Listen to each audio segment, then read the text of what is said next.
Si le livre d'Esther, qui ne fait pas même mention de Dieu, se trouve dans la Bible, c'est qu'il renferme, dissimulé, dans la trame du récit, des vérités spirituelles de première importance. Nous ne sommes peut-être pas habitués à voir dans les personnages mentionnés les types dont nous allons parler, mais si nous relisons le livre entier à cette lumière, nous n'aurons pas de peine à reconnaître Dieu dans l'autorité royale représentée par Assuérus, Jésus-Christ dans Mardochée, Satan dans Haman, l'Église professante dans Vashti, les vainqueurs dans Esther. D'autre part, nous verrons notre vie spirituelle s'orienter vers de nouvelles perspectives si nous approfondissons les faits suivants. C'est à cause du faible niveau de sa vie spirituelle que le peuple de Dieu est en captivité. L'ennemi sait que Dieu n'a pas d'autre instrument pour le représenter sur la terre et il ourdit un complot de grande envergure pour attenter la vie de son peuple et supprimer ainsi les témoignages. La vie du peuple de Dieu est en danger et à moins d'une intervention divine, ses jours sont comptés.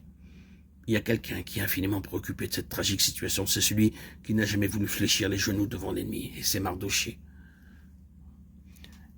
Il fait part de ses préoccupations à une personne qui se trouve en relation avec le trône et qui pourrait éventuellement s'interposer. Ce qu'il lui dit revient en substance à ceci. C'est toi qui es responsable de la suite des événements.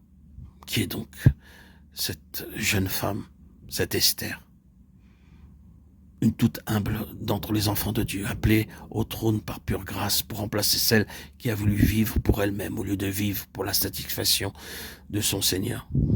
Ainsi, pressée en secret d'ouvrir les yeux à la réalité du danger, elle prend une résolution désespérée et fait de cette affaire d'intercession une question de vie ou de mort. Elle touche le sceptre et obtient 3 choses.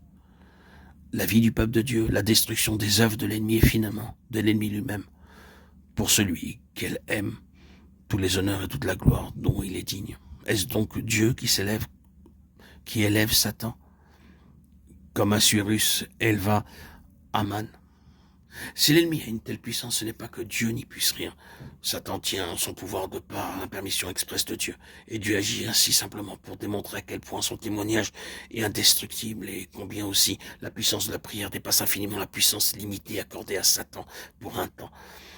Il y a un rapprochement frappant entre les paroles de Jésus au vainqueur, Apocalypse 3.21, et celles du roi Esther 5.3. Ce n'est rien moins que le partage du trône dans les 2 cas. Et qu'est-ce que Apocalypse 12.11, sinon Esther reproduite en termes spirituels? À l'heure actuelle, la vie spirituelle du peuple de Dieu est l'objet d'une haine implacable de la part de l'ennemi. Il a un plan savamment conçu pour faire échec au triomphe de la vie divine et à l'enlèvement de ceux qui veulent être prêts.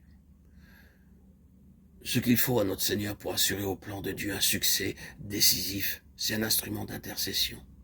Il cherche à nous mettre au courant dans le secret de sa communion avec nous pour obtenir de nous ce que Mardochée a obtenu d'Esther.